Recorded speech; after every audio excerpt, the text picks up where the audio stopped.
Imagine a giant, beautiful castle made of glass. From the outside, it looks perfect. It sparkles in the sun, and everyone who looks at it thinks the people inside are living a fairy tale. But what if I told you that deep down in the basement of that glass castle, there is a tiny crack? At first, nobody sees it. It is hidden in the dark. But then, a loud noise happens, and that tiny crack starts to grow. It gets bigger and bigger until the whole castle starts to shake. That is exactly what is happening right now with Prince Harry and Meghan Markle. For a long time, we were told a sweet story about their family and their children. But now, a secret door has opened, and a scary truth is walking out. This isn't just a rumor anymore. This is a story about secrets, hidden papers, and a mystery that might change the royal family forever. Are you ready to hear what was hidden behind the door? For many years, the story of Meghan Markle has been like a shiny movie. It was covered in glitter and mystery. It was the kind of story that was so quiet and perfect that it made people want to lean in closer to hear every word. But recently, that silence was broken. It didn't break because of a stranger or a mean news reporter. The silence broke because of someone from Meghan's own family. Samantha Markle, who is Meghan's big sister, finally stepped out of the shadows. She didn't come out screaming or yelling in anger. She didn't come out to spread mean gossip just to be hurtful. Instead, she came forward with something much scarier for Meghan. She came with the truth. She wanted to make things clear for everyone who was confused. Samantha started talking about whispers that people had been hearing for a very long time. These were quiet whispers that had been floating around for years like ghosts. The whispers said that Meghan might have had a very serious surgery when she was only 28 years old. This wasn't just a regular doctor's visit. This was a surgery called a hysterectomy. In simple words, this is a surgery that makes it impossible for a woman to carry a baby in her tummy ever again. If this is true, it changes the whole story. It changes everything we know about her children, Archie and Lilibet. It explains every strange moment that left people feeling confused and asking questions. Samantha didn't need to yell to be heard. She didn't make up wild stories. She simply said, "People need to look at the timeline. Nothing makes sense unless you know the truth." And just like that, it felt like a locked door had been cracked open. Behind that door was a story about pregnancies that didn't look like normal pregnancies. It was a story about children who seemed to disappear and hide from the world. It was a story about news articles that promised big things but showed no proof. Tonight, we are going to walk through that open door together to find out what is really going on. We need to understand that questions were getting louder and louder. People were confused about Archie and Lilibet. As time went on, people started to notice that things looked strange. Every path they looked down, every rumor they heard, and every timeline they checked seemed to lead to the exact same answer. That answer was surrogacy.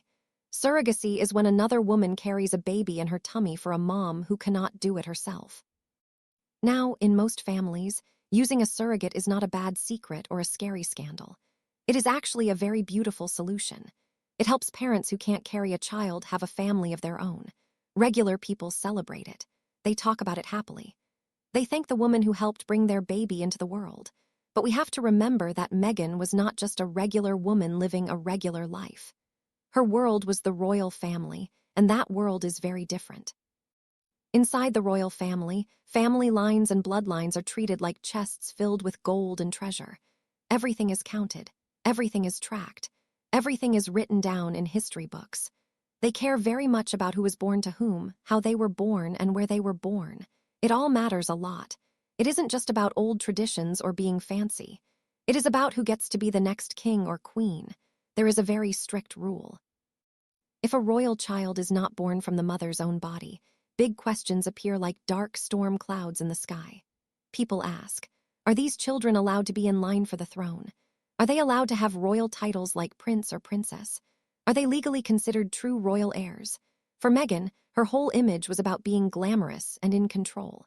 Admitting she used a surrogate would be like showing the world a crack in a perfect glass statue. And if her sister Samantha is right, and if Meghan really did have that surgery at 28, then every pregnancy she showed the world afterward was impossible. It couldn't have been real. That is when the rumors changed. They went from small talk at dinner tables to something very heavy and serious. The children might exist, but did Meghan give birth to them? That question became the heart of the whole mystery. The deeper people looked, the less the story made sense. And here is where this story gets really, really interesting. After years of secrets and strange timelines, a new person has entered the story. This is a woman the world has never seen before. She calls herself DL. She isn't hiding her face with blurry dots. She isn't wearing a disguise or a mask. She isn't speaking with a shaky, scared voice. She is speaking with calm and clear words. Her very first sentence changed everything we thought we knew. She said, "I carried Archie and I carried Lilibet." DL says she was not just a helper or someone who donated an egg. She says she was the full surrogate. She claims she was the woman who was actually pregnant while Meghan was walking around in public with a baby bump.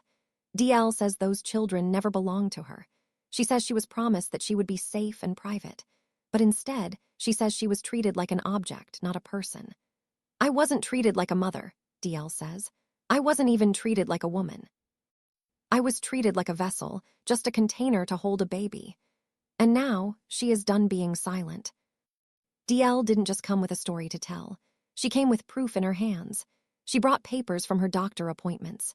She brought schedules showing when the embryos were put inside her. She brought notes with doctors' signatures on them. She brought progress notes that show how the babies were growing. All of these papers have dates on them. They are all stamped. And the scary part is that they all match up perfectly with the times Meghan announced she was pregnant. These documents, which DL says came from someone who used to work at a fertility clinic in Beverly Hills, act like a mirror to the royal pregnancy story. Then she explained how it all started. She said it began in late 2018. That was the exact moment Harry and Meghan told the whole world they were going to have baby Archie. But according to DL, that baby was growing inside her tummy, not Meghan's. The more DL explained the private meetings, the secret contracts, and the hiding, the clearer the picture became. It turns out there were two different timelines running at the same time. Timeline number 1 was the public one. This was the one on TV, filled with happy photos and fancy maternity clothes. Timeline number 2 was the hidden one. This one was happening inside a medical clinic and inside DL's body. These two stories ran side by side, like two train tracks, but only one of them was real. DL revealed a part of the story that nobody had ever thought about. She showed the actual medical timeline. She says she was asked to help only a few weeks after the big royal wedding. She was taken through private back doors so nobody would see her. She was given a thick stack of papers to sign about keeping secrets. She was placed into a special medical program that was run very strictly. Every date, every doctor visit, and every procedure lined up exactly with Meghan's public journey. DL says the medical process began before the public even knew. The baby was put inside her close to the time the royals sent out their press release. When she started feeling sick in the first few months, that matched when Meghan first showed a baby bump. Her due dates for the babies matched the birthdays of Archie and Lilibet. But here is the moment that hurts the most. According to DL, the contract she signed was designed to erase her completely. It was written so that nobody would ever know she existed. No photos were allowed. No claims to the baby were allowed. She wasn't allowed to use her voice. It was a pregnancy happening in secret, in the dark, while another pregnancy was being put on a stage for the world to watch. One woman was doing the hard work of carrying the child, while another woman was performing the part of a pregnant mother. Two stories, but only one truth. And for the first time ever, DL was ready to say it out loud for everyone to hear. DL didn't just talk with words, she brought even more proof. She showed 2 ultrasound files. These are the black and white pictures of babies inside the womb. Both of them were stamped with her patient ID number. Both of them showed pregnancies that matched Archie in 2019 and Lilibet in 2020, almost to the exact day. There was no guessing involved. There was no wondering, what if? These were just medical stamps with dates that lined up with Meghan's announcements like puzzle pieces snapping together perfectly. Then came the money. She showed bank statements. These papers showed that money was sent quietly through wire transfers. The money didn't come directly. It went through complicated paths to hide where it came from. DL says these payments were for her agreement to carry the babies. But she also claims she was never paid everything she was promised. The pattern on the bank papers was clear. The money came on the same days each month. The amounts were similar, and all of it could be traced back to money managers who are connected to Meghan and Harry's group of friends. But the biggest piece of evidence was the sealed NDA. An NDA is a legal paper that says you promise to never speak about a secret. This was a thick document stamped with bold letters demanding that she stay silent forever. DL says this paper came with threats. She was told she would lose all her money and be ruined if she ever spoke a single word. But according to her lawyers, there was a mistake. Parts of that strict paper couldn't even be used outside of the United States. That tiny little loophole, that small mistake in the paper, is the only reason she is brave enough to speak right now. And then came the moment that shocked everyone who was listening. DL said she was ready for a public DNA test on camera. She didn't want any editing or computer tricks. She didn't want private labs where people could cheat. She wanted a test comparing her DNA directly to Archie and Lilibet. "If I am lying," she said, "you will know in just a few minutes." No famous person, no royal, and no public relations team could ignore a challenge as big as that one. Now that DL had revealed her side of the story, old videos began to look very different to people. People started looking at the famous moment where Meghan bent forward and her baby bump seemed to fold in half sharply. It looked like fabric collapsing or a pillow folding, not like a hard baby tummy. At the time it happened, people just brushed it off. They thought it was just a weird camera angle or a strange dress. But with DL's claims on the table, that moment suddenly made sense. It clicked in everyone's minds. "It wasn't her pregnancy," DL said. "It couldn't be, it was mine." Then there was the birth itself. Think about it. There was no sighting at the hospital. There was no rush of cars with police escorts. There were no doctors or nurses waving at the cameras. There was no royal photo call on the hospital steps, the kind that Prince William and Kate did every single time they had a baby. Instead, Harry stood near some horse stables to announce Archie's birth. He looked like he was doing a school project. He looked awkward, nervous, and confused. Back then, it felt strange, but we ignored it. Now, it felt intentional. It felt like they did it on purpose.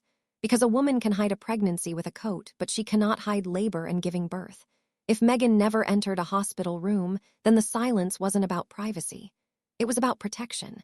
It was protecting a story that the world was not supposed to question. Until this point, people assumed Prince Harry didn't really know what was going on. They thought he was just following Meghan's lead. But DL changed that idea completely. She said Harry wasn't clueless. He wasn't tricked. He wasn't standing on the outside looking in. She said he went to the appointments. DL said he signed the documents. "He met me," she said. "He approved everything." In her own words, she said, "He looked me in the eye." This flipped the whole story upside down. Because if Harry was involved from day one, then this wasn't just Meghan's secret. It was their secret. They built it together.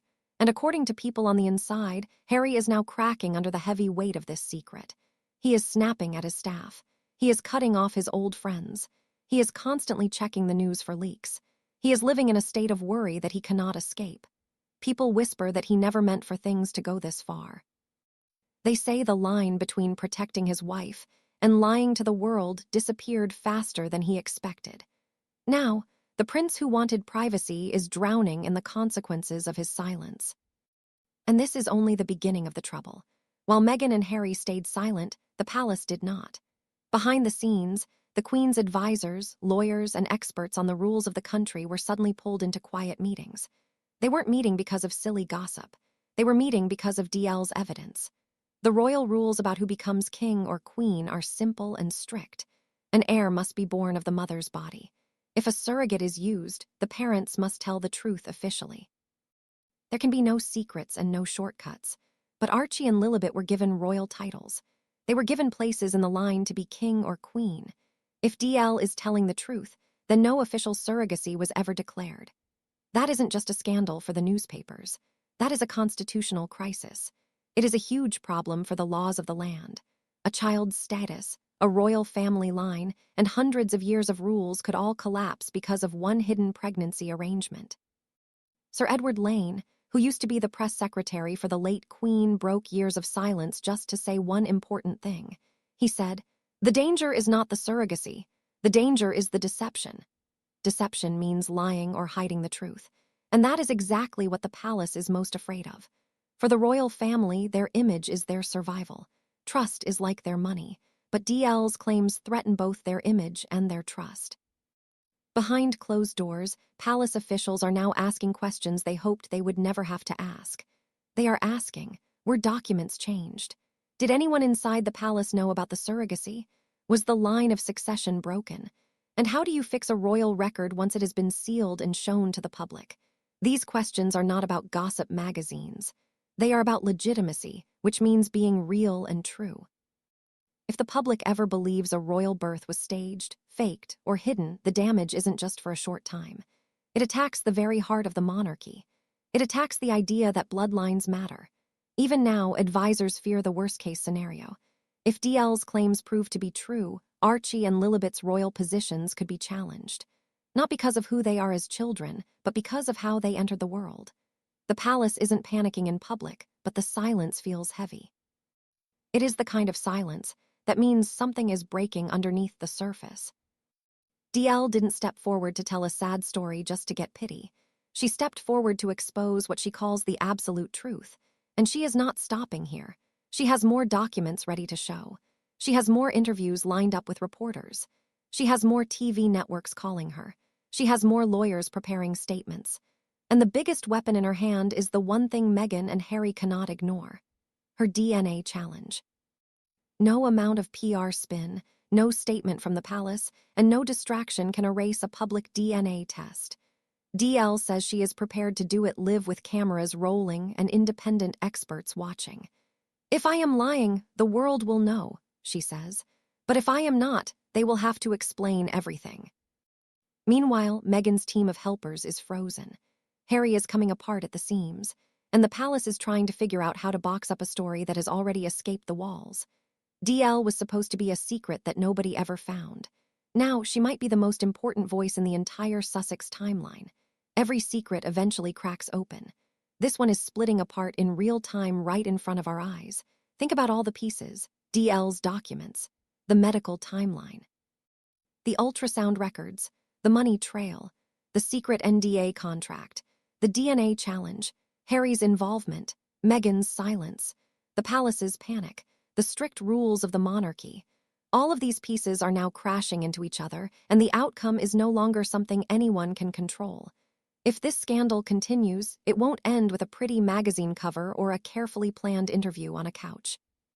It will end in a serious room with lawyers, sworn statements, and hard questions that no one will be able to avoid. Because once a story reaches this high level, there is no going back. The fairy tale isn't just fading away slowly. It is collapsing into dust. And the next chapter won't be written by Meghan, Harry, or even the palace. It will be written by the truth itself. And the truth is already knocking on the door, waiting to be let in.